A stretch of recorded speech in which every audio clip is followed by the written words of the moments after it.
తీసుకోవాలని చెప్పి ఈ సందర్భంగా డిమాండ్ చేస్తా ఉన్నాం. మినిస్టర్ గారు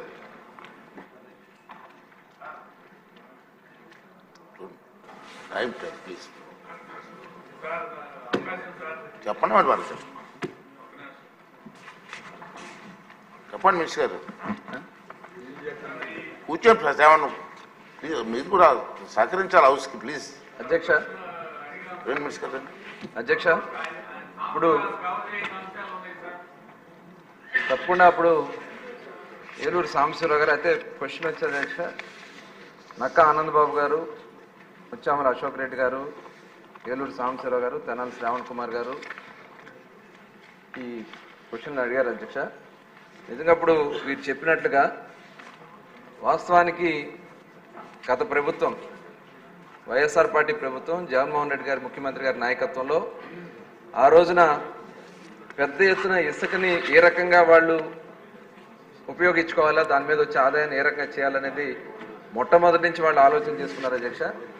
దానిలో భాగంగా దాదాపు 6 నెలల పైనే టోటల్ ఇసుకని అందుబాటులో లేకుండా చేయటం వల్ల చాలామంది ఎవరైతే భవన నిర్మాణ కార్మికులు కానీ అనేక మంది దాని మీద ఆధారపడినటువంటి దాదాపు 30-40 యాక్టివిటీస్ చేసుకున్న వాళ్ళు దాని మీద ఆధారపడ్డారు అధ్యక్ష.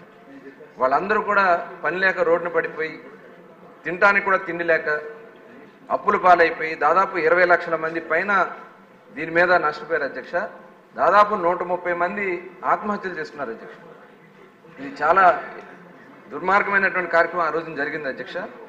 తర్వాత వాళ్ళు ఏం చేశారు, దీన్ని ఏ రకంగా చేసుకోవచ్చు అనే ఉద్దేశంతో ఒక జేపీ వెంచర్స్ అనే సంస్థని క్రియేట్ చేసుకుని దాని ద్వారా ఇసుకను విక్రయాలు చేయాలని రాష్ట్ర వ్యాప్తంగా ఒక కార్యక్రమాన్ని తీసుకోవడం జరిగింది అధ్యక్ష. దానిలో భాగంగా 475 రూపాయలు రీచెస్ దగ్గర రేట్ పెట్టారు టన్నుకి. అదేవిధంగా బోట్మ్యాన్ సొసైటీస్ ఉంటుంది అధ్యక్ష, బోట్మ్యాన్ సొసైటీస్ ద్వారా 625 రూపాయల చొప్పున రేట్ పెట్టుకుని టన్నుకి ట్రాన్స్పోర్ట్ ఇవన్నీ కూడా వాళ్లే వెహికల్స్ పెట్టుకుని దీంట్లో పెద్ద ఎత్తున కార్యక్రమాలు చేయడం జరిగింది అధ్యక్ష. దాదాపు ఇది వాళ్ళు పెట్టుకున్నటువంటి 2 సంవత్సరాలు అగ్రిమెంట్ చేసుకున్నారు అధ్యక్ష జేపీ వెంచర్స్ వాళ్ళు. దాంట్లో గతంలో చేసినటువంటి ఎంతైతే జరిగిందో 2 కోట్లు సుమారుగా రిక్వైర్మెంట్ ఉంటుంది అధ్యక్ష, వాళ్ళే ఎస్టిమేషన్ వేసుకుంది. దాని ప్రకారం వాళ్ళు ప్రభుత్వానికి ఈ 3 ప్యాకేజీల నిమిత్తం 1528 కోట్ల రూపాయలు వాళ్ళు ప్రభుత్వానికి పే చేయాలి అధ్యక్ష.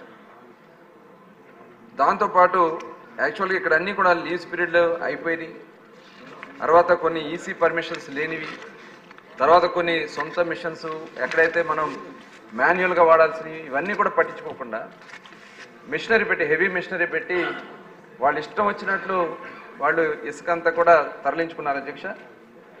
వాళ్ళు పీరియడ్ అయిపోయిన తర్వాత యాక్చువల్గా ఇది మే 23తో పీరియడ్ అయిపోయింది అధ్యక్ష వాళ్ళకి ఇచ్చినటువంటి అగ్రిమెంట్ ప్రకారం. తర్వాత ఇంకొక 6 నెలలు కూడా వాళ్ళు చేసుకున్నారు అధ్యక్ష 2023 వరకు. వీళ్ళు కట్టాల్సింది ప్రభుత్వానికి ఇన్స్టాల్మెంట్స్ రూపేణా కట్టాల్సింది 570 కోట్లు, అదేవిధంగా డ్రెడ్జెడ్ శాండ్ కింద 39 కోట్లు, ఏపీఎండిసి అంతకుముందు ఉన్నటువంటి స్టాక్స్ కానీ ఐటీ అసెట్స్ కానీ కలిపి 158 కోట్లు, స్టాంప్ డ్యూటీ 30 కోట్లు, జిఎస్టీ 42 కోట్లు, మొత్తం కలిపి 840 కోట్ల రూపాయలు వీళ్ళు బకాయి పడ్డారు అధ్యక్ష. ఇది అఫీషియల్గా రికార్డ్స్ ప్రకారం ఉన్నటువంటి అంశం. కానీ ఆనాడు ఉన్నటువంటి ఎండీగా ఉన్నటువంటి వెంకటరెడ్డి గారు వాళ్ళకి ఎన్ఓసి ఇచ్చేస్తారు అధ్యక్ష, ఎటువంటి జ్యూస్ లేదని నో జ్యూస్ సర్టిఫికేట్ ఇచ్చేస్తారు అధ్యక్ష. దీని మీద తప్పకుండా దీని మీద కూడా విచారణ చేస్తాం. తర్వాత ఇదైన తర్వాత మళ్ళీ కొత్త టెండర్లు పిలిచారు అధ్యక్ష. ఆ కొత్త టెండర్ల ప్రకారం అనుపమ, ప్రతిమ అనే కంపెనీ, జీసీకేసీ అనే 2 కంపెనీలు అధ్యక్ష. వాళ్ళు కూడా ఫస్ట్ ప్యాకేజ్ కింద 533 కోట్లు, రెండో ప్యాకేజీలో 692 కోట్లు, మూడో ప్యాకేజీలో 306 కోట్లు, అంటే 1531 కోట్లు కట్టాల్సింది వాళ్ళ ఎన్ని కూడా కట్టకుండా లీజ్ పీరియడ్ కూడా అయిపోయిన తర్వాత 228 కోట్లు మాత్రం ఇప్పుడు బకాయి పడ్డారు అధ్యక్ష. వాళ్ళు ఇన్స్టాల్మెంట్స్ రూపాయలు కానీ స్టాంప్ డ్యూటీ మీద కానీ 228 కోట్ల రూపాయలు ఇవాళ వాళ్ళు బాకీ పడటం జరిగింది. వీళ్ళు చేసినటువంటి వీటి వల్ల అనేక కేసులు కూడా పడినాయి, అనేక వాళ్ళ మీద ఫైన్స్ కూడా వేయడం జరిగింది అధ్యక్ష. దాని మీద కూడా ఇప్పుడు సమగ్రంగా సుప్రీంకోర్టులో కూడా కొన్ని కేసులు నడుస్తున్నాయి. మనం కూడా దాని మీద కార్యక్రమాలు తీసుకోవడం జరుగుతోంది. దీనికోసం కొన్ని కమిటీలు కూడా ఏర్పాటు చేసుకోవడం జరిగింది. తర్వాత ఎంత వీళ్ళు చేశారనే దానికోసం ఇప్పుడు ఎన్ఆర్ఎస్సి అండ్ ఏపీ శాఖ ద్వారా శాటిలైట్ ఇమేజెస్ తెప్పించుకుని వీళ్ళు ఎంత చేశారు, ఎంత ఇది జరిగిందని అదంతా కూడా జరుగుతుంది అధ్యక్ష. త్వరలోనే అవన్నీ కూడా బయటికి తీసుకున్న తర్వాత వాళ్ళ మీద సమగ్రంగా దీని మీద విచారణ కూడా జరుగుతోంది. సీరియస్గా దీని అయితే చాలా సీరియస్గా మనం కార్యక్రమాలు తీసుకోవడం జరుగుతుంది అధ్యక్ష. అయితే ఇప్పుడు ప్రజెంట్ ఇప్పుడు ఇసుక ఇబ్బంది రాకూడదని చెప్పి గౌరవ ముఖ్యమంత్రి చంద్రబాబు నాయుడు గారు గతంలో 2014-19లో కూడా ఉచితంగా ఇసుక ఇచ్చాం అధ్యక్ష. మళ్ళీ మన ప్రభుత్వం వచ్చిన వెంటనే ఉచితంగా ఇసుకోవాలని చెప్పి ముఖ్యమంత్రి గారు నిర్ణయించుకుని మొన్న జూలై 8వ తారీఖు నుంచి ఉచితంగా ఇసుకిస్తున్నాం అధ్యక్ష. ఇది ఇప్పుడు ఎందుకంటే ఇప్పుడు అవైలబిలిటీ కూడా మనకి మాన్సూన్ సీజన్ వచ్చింది. మాన్సూన్లో ఏంటంటే ఎన్జిటి దీని ప్రకారం రీచెస్లో శాండ్ ఇప్పుడు తీయకూడదు అధ్యక్ష. మన స్టాక్ పాయింట్స్ ఉన్నాయి. స్టాక్ పాయింట్స్ వచ్చి ఇప్పుడు స్టాక్ యార్డ్స్లో 82 స్టాక్ యార్డ్స్ని ఏర్పాటు చేశాం. అక్కడి నుంచి 43 లక్షల శాండ్ని అవైలబిలిటీ చేశాం.